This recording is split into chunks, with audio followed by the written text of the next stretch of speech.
ahead and get us started. And if other folks join, they can just hop in as they're able. So thanks for being here. As Shelley has communicated, we are changing the format of these from monthly to something like quarterly town halls, and with the idea that it will be an opportunity for us to come together to share what's going on in the region and hopefully to help us all feel a little bit more connected and feeling like we know what's going on within our region. So as we begin, I want to welcome and introduce our new presider for the region, Taylor Croissant. The way our governance structure works is we as a region elect the executive at our regional meeting, and then the executive chooses from within itself who will chair or act as the presider of the region.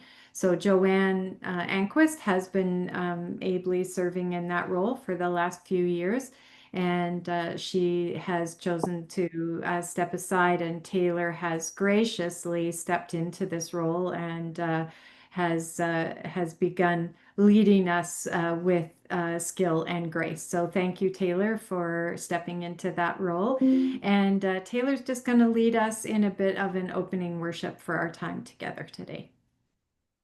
Sure, thanks, Treena. We'll begin with a reading from the Gospel according to Matthew. Jesus said, a man had two sons. He went to the first. He said, son, go out and work in the vineyard today. He answered, I will not. But later he changed his mind and he went. The father went to the second son and said the same. And he answered, I go, sir. But he did not go.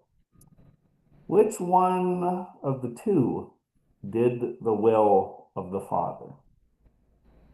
They said, the first. Some of you were talking about the weather that we've been enjoying in Alberta. I know for central Alberta, you had a good belt of snow came at you in the last week, but we've been spared in the south. So my procrastination for raking the leaves has paid off. So I'm on currently day 3 of raking the leaves at our house. So today I'm gonna go haul some branches to the dump. But well, slowly, maybe I'll start actually putting the leaves into bags, maybe. For the ministry personnel amongst us, they know that we're about to hit the big sprint into Christmas. The next 6 weeks are pretty intense for people who are ministry personnel. So I don't feel too terribly guilty about having sort of a slow week where it takes me 3 days to rake leaves at my house. There's another ministry personnel person that lives in this house as well. She often needs to be given permission just to be able to watch TV. Feels like she should always be doing something. So this is me giving apology to all of the ministry personnel. You're allowed to have a low week this week because you're going to be into the sprint pretty quick here. And then just for all the lay folks amongst us, just to be mindful that your ministry personnel are going to be quite intensely busy, so be gracious to them as well. I'm going to end with a prayer. This comes from Kate Bowler. She's entitled this, A Blessing for If You Happen to Be Having an Ordinary Day. Friends, let us pray. Lord, here I am. How strange it is that some days feel like hurricanes, and others like a calm, glassy sea, and others like nothing much at all. Today is a cosmic shrug. My day planner says rather conveniently, that I will not need you, cry for you, reach for you. Ordinarily, I might not think of you at all, except if you don't mind, let me notice you. Show up in the small necessities and everyday graces. God, be bread, be water, be laundry, be the coffee cup in my hands and the reason to calm down in traffic. Be the gentler tone in my insistence today, that people pick up after themselves for once. Be the reason I feel loved when I catch my own reflection or feel my own self-loathing fluttering in my stomach. Calm my mind, lift my spirit, make this dumb, ordinary day my prayer of thanks. Amen.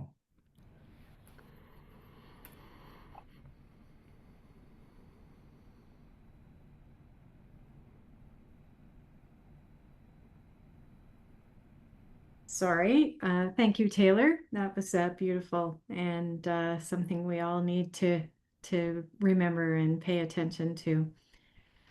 I'm going to invite us just to, as we come into the time together and recognizing that one of the goals of our time together is to build connection with one another.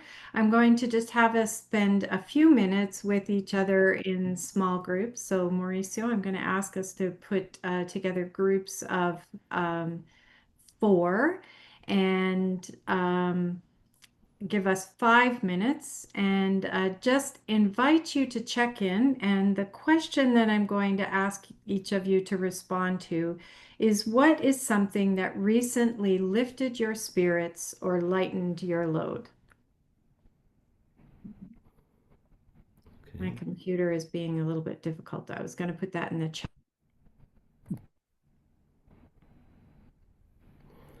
All rooms should be open, so you'll be getting your invite to join. Can you hear me? Yes. Okay, I don't know. There's something going on with my computer, but the question is, what is something that's recently lifted your spirits or lightened your load?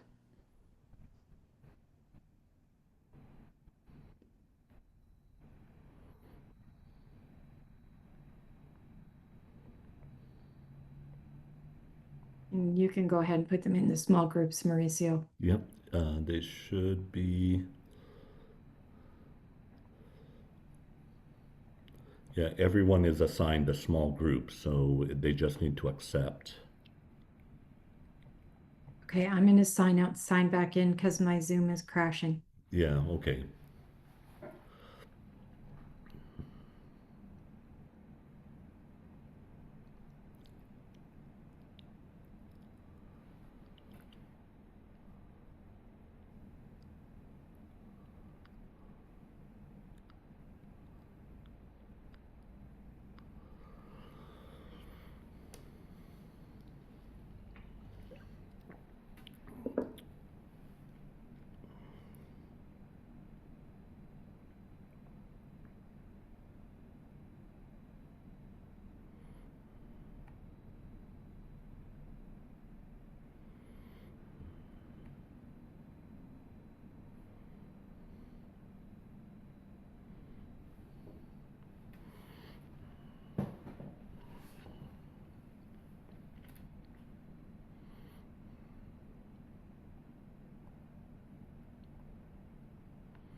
You're muted. I'm just on my iPad, so Oh, okay. Okay. It looks, I was going to say it looks better, or it looks you're moving more naturally. yeah, I don't know what the heck is going on with it. I had trouble getting on and then it froze and then it said Oh, Zoom is not responding. Um, so I'm restarting it, but I thought I better not wait. yeah, yeah.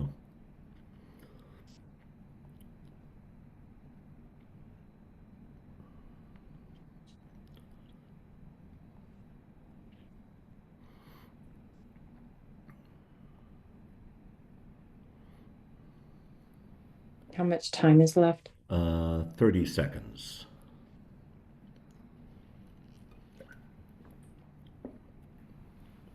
And today you're going to that groundbreaking, right? Yeah, Wow. that's why I did my hair. Oh, I see. I see. No, it looks great. I said, oh, wow.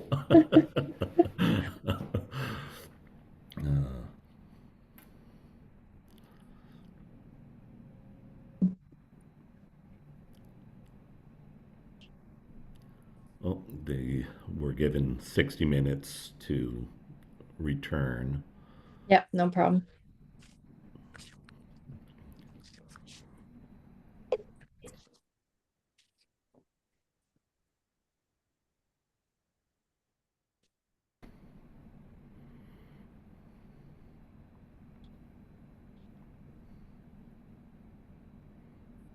Welcome back.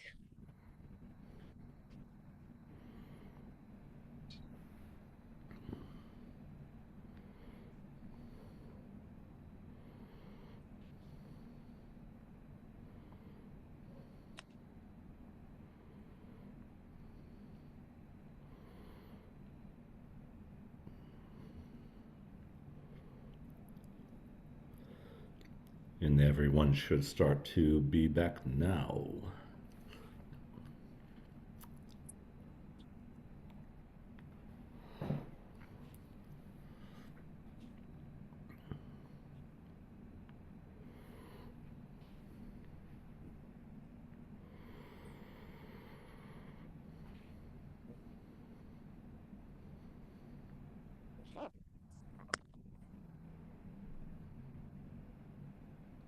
Well, welcome back, everyone. It's always such a pleasure to see everyone popping into these calls. So thank you very much for being here. So in my computer crash, I had to shift to a different device. So I was in the process searching for the words for the land acknowledgement. So Chris, I'm going to invite you, if you don't mind, to just drop that into the chat. And for us just to take a moment to acknowledge the land on which we are gathered and where we live, work, worship, and play together. We'll just take a moment of remembrance. We spent the day yesterday in remembrance, and it's always good to take a moment to remember the land. Thank you.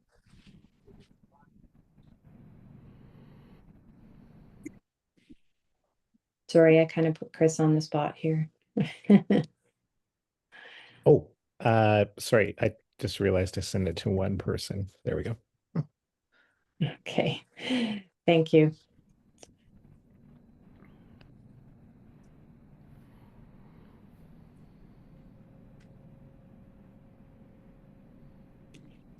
And this is a reminder of our commitment to the work of reconciliation in the church and in the world. So thank you. So the next thing we're going to do is I've asked Taylor and some members of the executive to be present for our time together today. And so first, Taylor is going to give us a bit of an update around the work of the executive and our priorities. Sure. So you I sent a video out across the regional council that sort of gave an update about what we had discussed when we last met in October. So we reviewed our priorities. We said we weren't going to change them. We usually do that at the first meeting in the beginning of the year. But we said, so just for review, our priorities that the executive has listed for the region is that the first priority is healthy communities of faith, and that has sort of a sub priority to it, and that is first, third ministry is prioritized. Then the second one is effective leadership, and the third is strengthening relationships. So that's relationship communities of faith to the region and ministry personnel to their colleagues as well across the region. And then our fourth priority is Indigenous reconciliation. So we heard an update from the staff about some of the things they have prepared that relate to our priorities. So for the strengthening relationship one, we're going to be having another clergy retreat in February. You should have received some information about that. We'll be returning to the Sanctum Retreat Center again near Caroline. It was very good, despite many of us receiving the plague when we were there, but I think we were well fed. The food was a major plus from that place, but we'll look forward to returning there. We're going to do alternating years after this year for the clergy retreat. And then for the AGM, which is going to be happening this spring, and it's going to be here in Lethbridge, we're taking one of the priorities and making it as the theme. So the effective leadership is going to, we're going to have a theme of, we call it provoking leadership. And so all of our things we'll discuss there is going to be sort of leadership related. What can I think of for, I guess I'll let the staff do their own updates on what they've been doing. So like first, third sort of things that we've been hearing as well. But then I guess the other thing that the executive has been discussing is things that we want to bring to the EGM, to all of you in the spring, is we were just talking about when the regional council was formed and about the vision of the whole regional council, what its function would be to serve our communities of faith. We think that, you know, it's good. There's nothing wrong with them, but we want to test them against all of you to say, are the things that we said 7 years ago, are they still the things that we would say are the vision of our regional council still at this time? Are there new things that we need to expand into? So that's sort of a little bit of an update to what the region is doing. The executive will meet again in November, December, and we're just going to be discussing the budget for next year for the regional council. So that's a little update. Do we want to do the introductions of the other members of the executive? Yes. So Mauricio, can you pin the other members of executive that are present?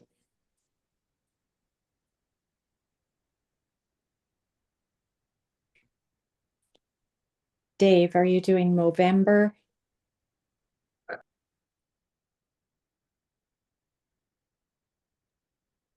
Yes, I am. Yes, I see Chris is as well, but among others of us, I think. So I just this time all I had to do was shave off a beard. So usually it takes until the end of November or Movember, and then people squint at me and ask, are you growing a mustache for, you know, so I get a head start this time. It's good. It's visible. Excellent. Well, why don't you go ahead, Dave, and introduce yourself. And I wonder if you can respond to the question as well, why you feel called to serve on the Chinook Winds Executive. Thank you. Yeah, Dave Holmes. I'm ministry personnel at St. Andrew's United Church in Lacombe. And this is my third year, I think, on the executive. I came onto the executive because I thought it was my turn. I've had a fairly long ministry here in Chinook Winds region and have not ever served on an executive at either presbytery or conference or regional level. So it was high time, I think, for me to take my turn. But also, a lot of what we do at executive meetings in our conversations is what I would call discernment. We are trying to discern what God is doing in our midst and what God has been doing over these last 4 difficult decades.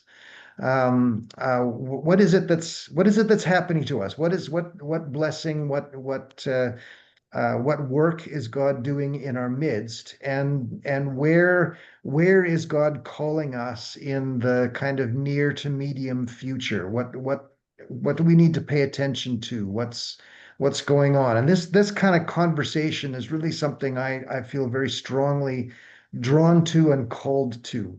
It's a kind of get up on the balcony and get a bigger picture kind of thing. And I think it's a really important and hopeful conversation, to my mind, for our church right now. Because I really do think that while the past 4 decades during which I've been a minister here have been quite difficult for the institution of the church, they've also been quite beneficial for us as a community of faith. I think God has really done some amazing things in our midst, and just to recognize that and find the next steps, that's feels like an important ministry to me. Thank you. Oh, Wang, Hi. I wonder Hello. if you could introduce yourself and respond to the same question. Okay. Yeah, thank you. Yeah.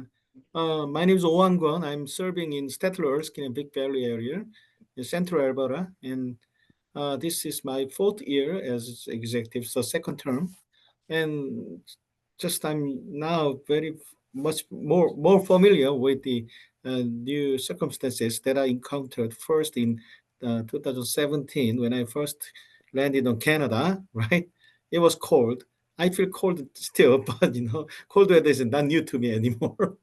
And well, I'm from the PRK and just ordained there, and well, studied in the US for quite a long time, and just ministered at the Presbyterian Church in the Republic of Korea, and I have a good just memory of serving together with Reverend Taylor Croissant here, and I'm here as the first minister who came and entered into the ministry in the United States of Canada under the mutual recognition of ministry category. And just I'm always thinking that my role would be to just contribute to the Chinook Winds region with my knowledge and skills and ministry experiences in the PRK in the US and in Canada as well now. And just, well, especially from here,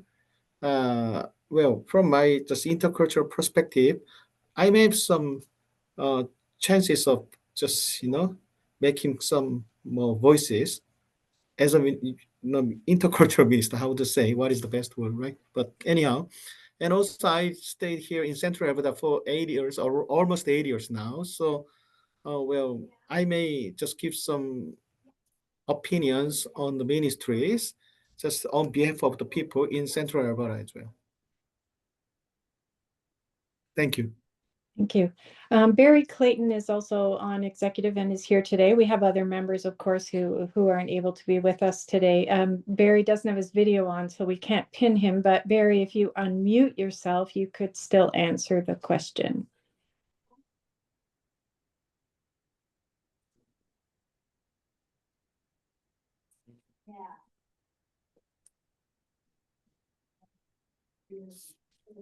There we go, Barry. Thanks. Okay, now my computer is also giving me trouble this morning. Anyway, Barry Clayton, yeah, I farm just east of Calgary. My reason for being involved with this is that I'm really passionate about seeing the United Church values retained in rural communities in southern Alberta. And that does not mean necessarily that there has to be a worship service in every community where we've had United Churches in the past. While that would be nice, it's really not practical. And there are ways of having United Church values evident in communities, and I'm really passionate about us having some actions happening, and the region can, I think, be helpful in making that happen. As I said, I farm just east of Calgary, so we're in a rural area. I've always lived in a rural area, and I have properties in 3 other locations in Alberta, so I kind of know what's happening in rural areas and small towns and the joys and challenges of having ministries there. But I'm also very involved with the big city urban church and can understand some of the challenges and opportunities of having that contact. I was on the property and men committee with Calgary Presbytery back in those days, and when we evolved to being region, I've moved on to being on the property working group of the region, which is an advisory group to the executive minister. And I think I have some knowledge that I can share with congregations that might be helpful. And I really like to be in contact with what's happening. I am the oldest one on the executive, though that's both good and bad. And fortunately, there are some younger-ish people on the executive to counterbalance that. But also, I'm encouraged that we have recently discussed trying to involve someone from the first third in the ministry. And there's some challenges and problems because of the way that we have traditionally done our business as an executive. There are some challenges, but I'm hoping that we can involve a younger person in the first third ministry, because that's one of our points of emphasis, as Taylor has mentioned. Another reason for being involved or trying to be involved was I had heard some concerns about communications and transparency with the region, between the region and the communities of faith. And I'm hoping that being part of the executive, we might be able to address those. Certainly, no credit to me or anybody else on the executive. I think Shelley Denhan is doing an excellent job with the newsletter and connecting with communities of faith with what the region is doing, but also highlighting what's happening out at various churches. I think that's one of the things that's really important to me, is that we collaborate. In the past, I think we tended to try and do a lot of programming individually, our own church trying to cover all the bases. And I don't think that's something that's practical in the future. We need to collaborate, work together. Something that worked well at one church can be transmitted to another church and save the background work of putting it all together. So I think we need to learn to collaborate a lot more. Certainly over the past, rural charges have got together to be able to have a minister between them, but there's a lot more collaboration that we can do. And if we're going to be successful, I think we really need to focus on collaboration. Thank you, Barry. Taylor, do you want to answer the question about why you feel called to serve? I guess I didn't even introduce myself. Where I'm at least. Taylor Croissant. I serve in ministry at South Ministry United Church in Lethbridge.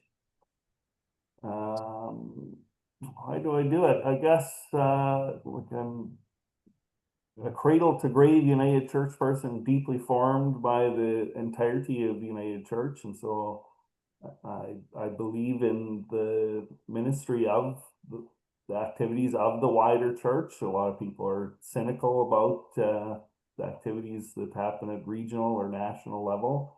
Those things don't improve unless good and talented people put their effort into making them good. So I feel that I should do my part to make sure that the engines are well greased and that the national church and regional council that everything works good and that people feel that they're being supported by the work that the regional council does. Thank you. I appreciate you all being able to be here today. Some other members of the executive were not able to be here today, but I do want to assure you that we have a good gender balance in the executive, not represented here today, but that it does exist in the executive. So just to name that. I want to give you all the opportunity, if you have any questions for either myself or Taylor or members of the executive around the work of the executive and the wider work of the region. And then after that, we'll hear a bit about what's going on from some of the staff.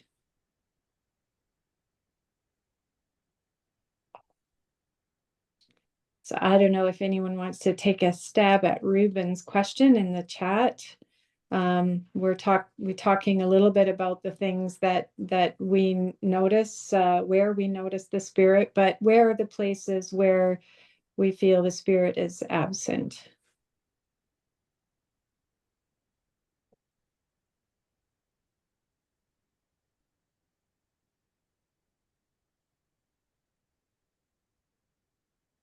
And if you have any other questions, just please raise your hand or put it in the chat.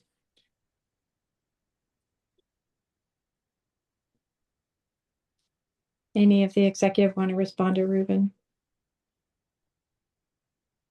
I can give it a beginning shot. I'm not 100% sure I know exactly where you're after, but I don't know that I'd think that the spirit is absent from anything that is going on in the church or around the church, though we may wander away from spirit from time to time because the path is difficult or because we lack courage or you know, whatever. I you know, one of the things that I sometimes say is as I get older, I find that the losses of aging are starting to expose me a little bit, where you know, let's say a friend or a family member faces health issues. Let's say they're facing dementia or something like that, and um, can no longer love me back in the way that I have experienced before. Am I still able to be a conduit of God's love to them, even though, you know, it becomes more difficult? And maybe less rewarding for me in terms of the relationship. I don't know if this makes sense or not. Um, I think as individuals and as a church, when things get difficult, we are pressed more into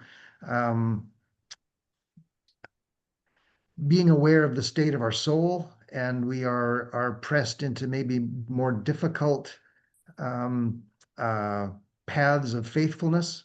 And, you know, the challenge to us is, are we willing to follow God into difficulty, or are we, do we want to stay with our comfort? Yeah, sometimes we stay with our comfort and kind of wander away from spirit. But I think the United Church has been pretty good at sticking with the difficulty. Um, I don't know if that helps or if that answers any of the question, but that's kind of what it made me think of. Thanks, Dave.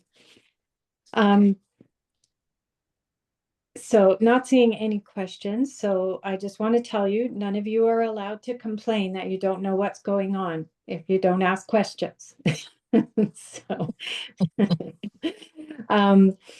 So a couple of things that are important around the national work. I think you've all heard around about 2035, the project that the National Church is doing. This is a whole church project, so it's not, so there's been a strategic plan that the National Church has been working on for the last 3 years that was just for the General Council office. The 2035 project is a project that's focusing on the whole church, and it's being led jointly by the region and the General Council. And so we're all working together to kind of think about what we need to do as a whole church to survive and thrive into 2035. And so over the course of the next year, we'll probably be, well, we will be, not probably, convening some conversations around the region to allow us to have conversations about what the future looks like, sharing some of the data and the trends that that we have that will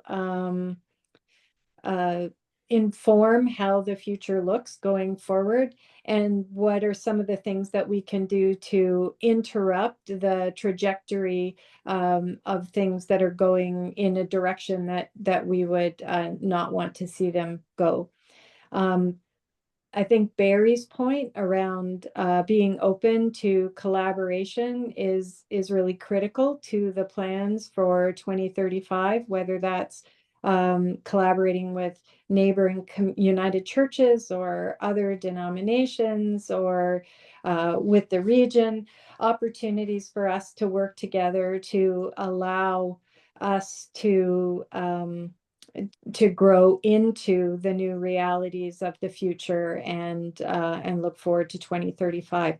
I think part of what we need to look at is the relationship between church and society and how that shifted over the years, and what the church needs to do to adjust to the new way of society and the new way of being church. So the 2035 project is actually, if you don't get lost in the projections of the numbers, is actually a really hopeful opportunity, because it really allows us to kind of make a plan and take control of our future, and really think thoughtfully and intentionally about how we want to go forward toward 2035. So there'll be lots of opportunities for conversation and information about that in the coming year or so. And Tony Snow is, as you know, halftime with us and halftime with National at the moment. And his primary portfolio is working with the 2035 project in the Indigenous Church. So, and I'm involved with it in the non-Indigenous church. So Chinook Winds is well represented nationally around this project. And I'm excited to see what unfolds with this. There'll also be some money attached to it. So there'll be opportunities to apply for funding and things like that. So I think it offers some exciting opportunities as we move forward. We're also in the process of conducting a review of the new structure. So when the new structure was in place, we were mandated to do a review after 5 years. So that is in process at the moment. And we're looking at an interim report to come to the annual meeting of the General Council this summer. But there's a lot of work happening around that right now as well. So lots of big work happening at the National Church. Any questions about that?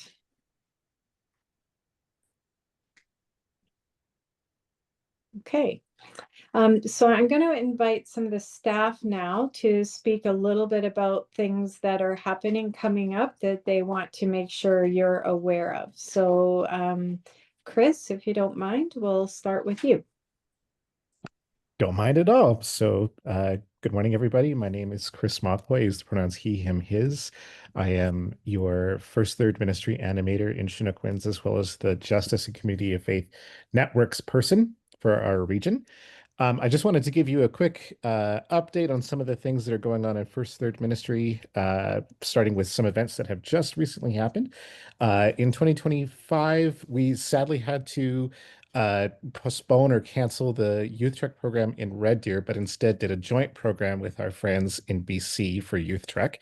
Youth Trek is the junior high to high school program for youth in Western Canada. We had about 50 participants from PMR and Chinook Winds Regional Council that gathered together in Vernon this year. We had a really, really great event with leadership from across our regional councils.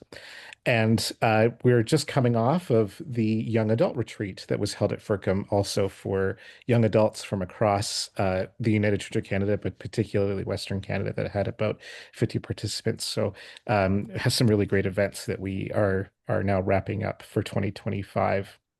In 2026, we'll be hosting a new program called Uncharted, which is going to be kind of a high school only program. We're going to be at YMCA Camp Chief Hector in Kananaskis country this February. And the hope is that we want to do two things. One, we want to do a little bit of a theological examination of joy with the high school students that are going to be with us in a world that is increasingly uncertain, where the burdens upon a young person are manifold. We wanted to find ways in which we could have conversations about the theology of joy in our lives. The other thing that we want to do is that while anxieties about things that are going on in the world could be very mobilizing, joy is a really important mobilizing factor for getting involved in church life and getting involved in justice. So we'll be hosting our youth council members for their leadership retreat at that time as well. Registration for Uncharted is open and can be found on the First Third Ministry website, which I'm just going to drop into the chat right now. We're going to be at Camp Chief Hector February 14th to 16th. So if you've got high school aged students in your communities of faith, or you've got grandkids or nieces or nephews that might be interested in a high school-based youth program experience out in the Rockies, please have them register as soon as you can. We're going to go snowshoeing and do the giant swing and some obstacle courses out in Kananaskis country. It's going to be a really great event. I wanted to talk a little bit more about Youth Council. The Youth Council program that we have run now, I think we're in our 4th year at this point, is a program for 6 youth ages 14 to 18 in Alberta that gives them an opportunity to do some governance and leadership work on behalf of the United Church of Canada as young people. So the Youth Council program is an extension of the executive of Chinook Winds Regional Council. So that means they're voting members.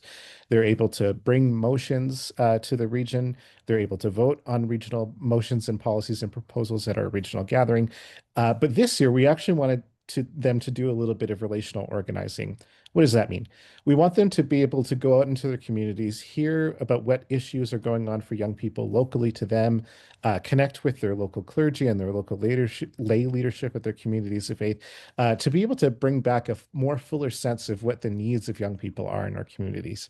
So over the summer in 2026, we're going to have them do a little bit of work in your communities of faith. So we'll look forward to getting you connected to your local youth council members in your area as they do that work in the summer. Another youth and young adult adjacent event that's coming up, and I'm not actually sure if Michelle is on this call. Do you mind if I speak to some of the leadership opportunities that are coming up? Michelle is off, but she sent a PowerPoint, which I'm going to show later, but go ahead. So 2 things. One is the Decolonization is a Community Act program, which is for church leaders and young adults. That's happening February 17th to 20th. The decolonization program that ran last year was very well attended and very well received. So their leadership is offering it again. This is an excellent program to think about reconciliation in your own church ministry, in camping ministry, and with youth and young adults. So you can find information on decolonization as a community act on the leadership website. And the only other leadership event that I wanted to draw attention to, speaking to Barry's point about collaborating and finding ways to bring United Church Ministry to rural areas. At the Rural Ministries Conference next year, we're going to have a focus on developing joint youth programming in rural areas based off of the model that's worked so well in Lethbridge. So we're excited to bring that kind of leadership and training opportunity to the Rural Ministries Conference in October of next year. I'll put a little bit of a pause there in case there's any questions about First Third Ministry before I go to some of the things that are going on for our justice and networks.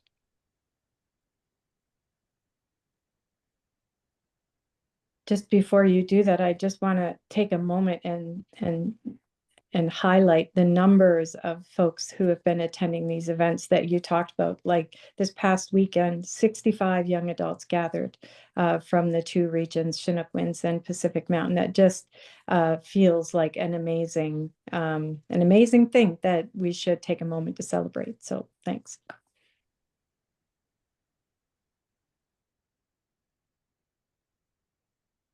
Oh, there was one final update for First Third Ministry. Pamela's long-term mission for First Third Ministry to take over the world is accelerating. We have just hired a First Third Ministry animator for Northern Spirit Regional Council. So our next Youth Trek event in October of 2026 will actually be in Northern Spirit Regional Council. We're thinking maybe Spruce Grove. So we're really excited to get connected to youth from the northern part of Alberta and be able to continue to expand that programming as well. And my colleague Kevin, who's the Northern Spirit Regional Council animator, is really excited and keen to get his programs up and running. So we're really glad that First Third Ministry continues to get attention and have opportunities to grow. So on to Justice and Communities of Faith networks. There continue to be two inter-regional networks between Northern Spirit Regional Council and Chinook Winds Regional Council. The first is the Being Right Relations group, which I support along with Tony Snow and my colleague Julie Graham, who actually is just on medical leave right now.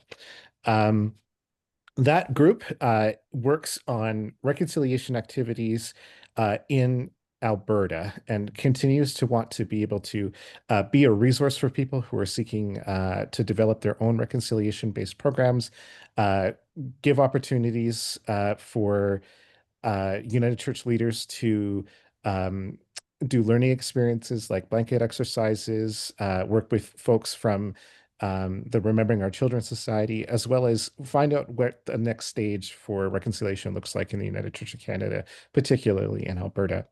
The other is the Western Intercultural Ministries Network, which looks at intercultural ministry and anti-racism ministry in the United Church of Canada.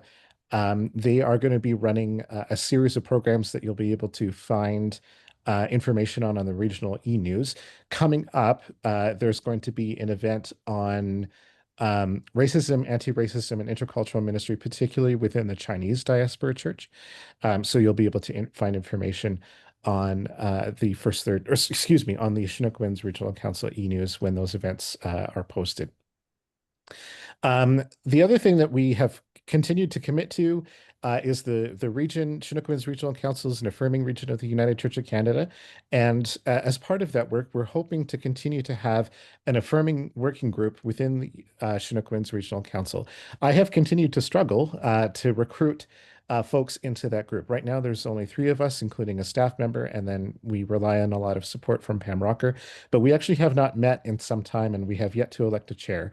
So this is a call specifically to affirming communities of faith in Chinook Winds Regional Council, that if you are a leader of an affirming congregation, if you're an ally or a queer person from a lay background, I would love for you to reach out to me to do a little bit of work on behalf of the United Church of Canada in Southern Alberta. This is a really uh, frightening and I would say critical moment in affirming ministry, particularly in Southern Alberta. As we anticipate the provincial government continuing to engage in these kind of culture conflict policies and rhetoric with the coming and very much the three pieces of legislation that were passed that will greatly affect trans youth in Alberta and the coming invocation of the notwithstanding clause. We really need to organize around protecting trans youth in particular in this province. So if you're passionate about these things, if you're looking to get involved, please reach out to me so that we can get working together on these things. On that, my hope is that in 2026, I want to shift the paradigm a little bit in what justice ministries look like in Chinook Winds Regional Council. Since the region came into being, I think that I've largely operated as kind of a lone wolf in justice programming, which means that largely I release information or respond to things that are going out and happening in the region. But I've been recently inspired by the work of our United Churches that are connected to the Calgary Alliance for the Common Good, which seeks to do relational, community-based organizing so that communities of faith, our ecumenical partners, our interfaith partners, unions that we're connected to, intercultural institutions, can wield some real power. The Calgary Alliance for the Common Good, I think there's 6 United Churches that are involved in that, has seen $2 billion of investment in the city of Calgary in everything from public transit to making sure that the Calgary Police Service has Indigenous liaison officers in every district office, to breaking ground on an Indigenous gathering place in the city of Calgary, as well as accessing uh, resources for affordable housing. So $2 billion worth of investment. That's the kind of power that I want the United Church of Canada to feel like it can have in influencing policy and public debate. Very much to Trina's point on what the church's role in society, I very much hope to bring principles of community organizing to communities of faith in every context to say, we're here, our membership, they care about issues, and we want to have a real influence and impact in our local communities. So in 2026, what I'm going to be doing is hosting 3 workshops in Calgary, in Lethbridge, and in Red Deer on building some foundation principles of community organizing within the United Church of Canada. I haven't exactly posted the dates yet. I've still got to figure out where everything's going to land in the calendar. But my hope is that I can get at least 3 communities of practice in our region that will work on principles of community-based organizing, how to build relational power, how to lobby our MLAs and our city councilors, so that I'm not doing all this work by myself. I'm looking forward to being able to host those conversations and look for a workshop to be hosted near you. I forgot one final thing on First Third Ministry. I'm just going to switch back. As I mentioned, Youth Council is made up of 6 youth from across Chinook Winds region. I have 1 youth from Airdrie, 1 youth from Strathmore, 1 youth from Calgary, and 2 youth from Lethbridge. I'm seeking to recruit 1 more youth to serve on Chinook Winds Regional Council so that we can have a full slate of 6 youth reps. So if you have a youth in your community of faith that's interested in doing work, steering the direction of the United Church of Canada into the future, please have them apply. And I'm going to drop the link to our application form into the chat as well. I'll take an application from anywhere in the province, but in particular, I'm looking to recruit from Stettler or from Drumheller or from Canmore or Banff, Red Deer, some of these places where we haven't or we don't currently have representation on Youth Council. And I'll leave it there and be happy to take any questions. Oh, thank you, Pam. I see that you've posted in the chat that our Affirming Leaders Day is approaching this Saturday. Reverend Michiko Brown Kai was just at the Young Adult Retreat and is excellent. So if you're looking to connect for Affirming Leaders Day, the link Pam has just dropped in the chat there. Thank you, Chris. That's amazing work that's happening in both first, third, and justice circles. And I hope you're recovering well from your bout of COVID. Thanks. So we're getting short on time, but Shelley or Karen, I'm not sure who's taking the lead, but do one of you want to speak about December 13th and our invitation? Sure, you can do that. So by special order of Treena, the Christmas train is coming to Okotoks again. So we're going to host another event in Okotoks. It will be, the train is coming through on the Saturday this time. We have found a location, as we are unable to use Okotoks United Church, but we've found a location to host an opportunity for you all to gather. We'll have hot drinks prior to the train coming through. Then we're all gonna just walk around the corner to where the train will be, and we will have a fun day again. And then we will offer some refreshments afterwards. So it is important, if that you want to be there and join us for the refreshments, that you register. Shelley's going to be offering an opportunity for you to register so that we know how many people to cater for that event. Yeah, we're just kind of really looking forward to it again. I'm just praying that this weather stays. Like, if this weather stays, it's going to be amazing. And I think it's the Bare Naked Ladies who are the entertainment that day. So we invite you all to come and join us. It was a lot of fun 2 years ago. It was so much fun. Well, that's what I was saying, Treena. You order, we only to order it specially so that Treena could have the treat again. She had too much fun. So yeah, we're looking forward to seeing you all there. It's a good opportunity for us to just hang out, spend a little bit of time celebrating Christmas in, I know, what is a very busy time for so many of you, but it is a little bit of an opportunity for us to spend some quality social time together. Shelley, do you want to say anything about it? That I'm just going to say registration is open. It was in the last newsletter, and I will find the link to put it into the chat. So. Thanks, Shelley. Thanks. And Karen, anything about M&P? Yes, so just a couple of pieces. There will be an in-person M&P meeting in a training in April after Easter.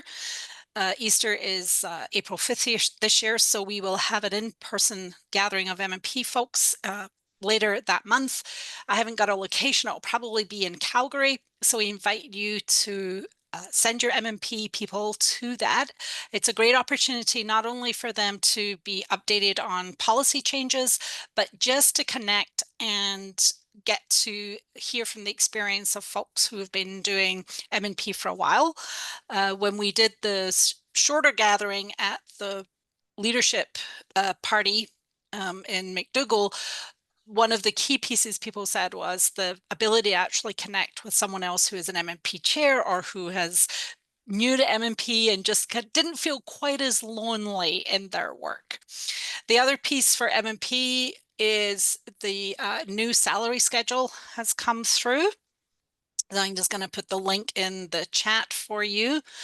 And we ask that you pay attention to this. The increase is 2.6%. And clergy who are on here, it is your responsibility to make sure that you are getting paid the right category for your years of service. If you have questions about that, please email me or call me and I can walk through that with you. But what happens if you're not on the right category is that congregations then have to do retroactive payments, and so that can sometimes screw up your taxes and things. So we want to make sure you're on the right category. So COL is 2.6 this year, as effective as of the 1st of January. And that is, yeah, that is all on MMP. The other piece that I am looking at, I've been working with Michelle on, is we'd like to accelerate up some lay license worship leader training. And so we are looking at the possibility of putting some in-person events together so that you can complete your lay license worship training inside a year rather than 2 years. We are looking at spring and summer courses so that we can kind of give you training when the Church X courses aren't available. So watch out for registration and more information on that. And other than that, Treena, that's about all I got. Thank you, Karen. So the last thing I wanted to do, I know we're just slightly over time, is to just share a bit about what is up and coming in the Leadership initiative. So as you know, Leadership is a program that focuses on leadership development primarily for paid accountable leaders, but we also offer many programs that are supportive to lay leaders in communities of faith. And we share Michelle Slater's time with Pacific Mountain Region. So she's technically a quarter time for Chinook Winds and halftime for Pacific Mountain. But all of the programs that Leadership offers are available for both regions, and actually to anybody. We do open them up broader than just our 2 regions, but generally they're aimed at ours and subsidized by our 2 regions. So up and coming things that we want to make sure you're aware of, if you can move to the next slide. So we're trying to create some ongoing connections among us, and particularly the opportunity for people to connect throughout the year in an ongoing way. So we're offering a number of online learning and support groups. So the first is with Janice McLean, called Rekindling Hope, Peace, and Joy and Love, which is an Advent group that is targeting paid accountable clergy leadership, and it's going to run through Advent. And Janice is just an amazing person to work with, and I think you would find, if you're able to participate in this, that this would be a very uplifting and fulfilling event that would really encourage, fuel, support your ministry through the season of Advent. Then we have, beginning in January, a learning cohort around leading in conflict. Some of you will have been present for a workshop that Susan Nienaber led, a general workshop on conflict. And this is a cohort, again, intended for clergy. But if you feel that you're interested in it and you're not clergy, just reach out to Michelle or myself and we can talk about that. But this is such an important skill to develop, and Susan is an expert on the topic and a wonderful instructor and teacher. So would really encourage you to take that in as well. Next slide. We'll be hosting an Advent worship. It's intended for people that are offering leadership during Advent season, and either leading worship yourself or having a role in leadership in Advent often means that you don't have the opportunity to be led in worship and to have your own cup filled up. So this is a worship opportunity for that purpose, and we will be honored by the Reverend Dr. Kimberly Heath leading and preaching at that worship service. The next slide. Decolonization is a Community Act is a retreat for church leaders and young adults that's being held at Camp Firkham, February 17th to 20th. This is an amazing event, and the invitation is for a church leader and a young adult from the same community to come together and participate in this event. It is it ran last year, and it's probably the most positive reviews of any event I have heard in the last number of years. So everybody raved about what a deep and meaningful experience it was. And so I encourage you to check that out at Camp Firkham in February. Next slide. Festival of Faith North. So it's being held in Prince George. It should just be one flight from Alberta. So we're encouraging you to attend that. It's a focus on cooperative, collaborative ministry, and particular focus on small communities of faith. So I think it would be a really great opportunity for folks in Chinook Winds to participate in that. And even more great if you could take a group of folks from your community of faith and go together. I think it's going to be quite a good event. Andrew Richardson is one of the guest leaders, and he is leading on behalf of the National Church a project on collaborative ministry. So we'll get all of the most up-to-date and up-and-coming information from the National Church. And as Taylor mentioned, there will be a Chinook Winds region clergy retreat happening February 2nd to 5th at Sanctum Retreat Center. We strongly encourage all clergy to attend, and we strongly encourage all communities of faith to strongly encourage their clergy leaders to attend. And for this to be considered part of their work time, not to be part of their wider church connection and work, because it's so important, just like presbyteries used to be important for us to connect with one another. And so this is an important event for your clergy to attend that can feed and support your ministry throughout the whole year. We are doing it 2 years in a row with the idea of having some momentum. And then we're going to offer this every second year. So we won't ask you to do this every year, but we do want to encourage the participation this year again. So if you have any questions or concerns about that, just reach out to either Karen or myself.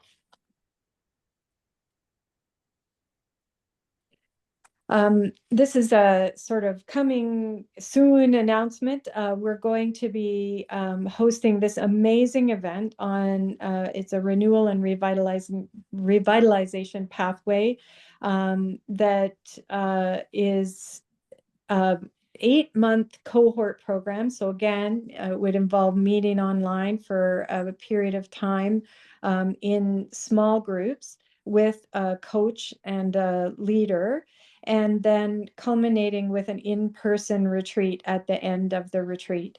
It's being led by folks from the Kineo Center, is located in Puerto Rico. The retreat will not be in Puerto Rico. They wanted us to, but it's just so hard and expensive to get there. So the retreat will be, I think it's going to be in BC, but we haven't secured the location completely yet. And the focus of this is on health, wellness in ministry, and creating a sustainability for the long term for folks in ministry. So addressing concerns around burnout and prevention of burnout, but also around sustainability, but from a really positive place.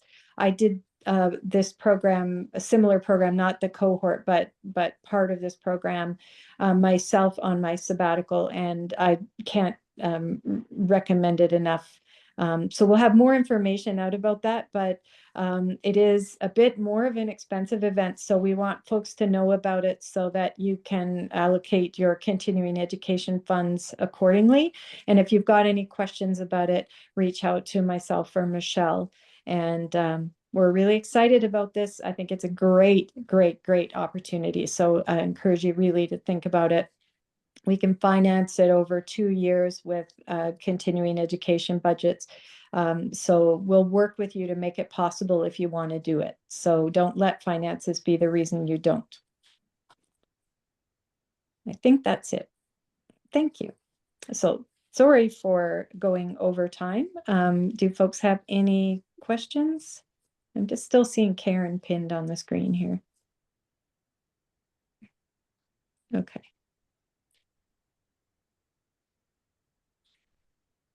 Great. Well, thank you very much for hanging in there. And it's so wonderful to come together and to be together. Did any of the other staff have anything else they wanted to add? Hadn't talked to anyone. Okay. Well, thank you very much. Blessings to you as you go back into the rest of your day. And thank you for being here with us. We hope to see you all at the Christmas train and other events as we have opportunities to see each other both online and in person. Blessings.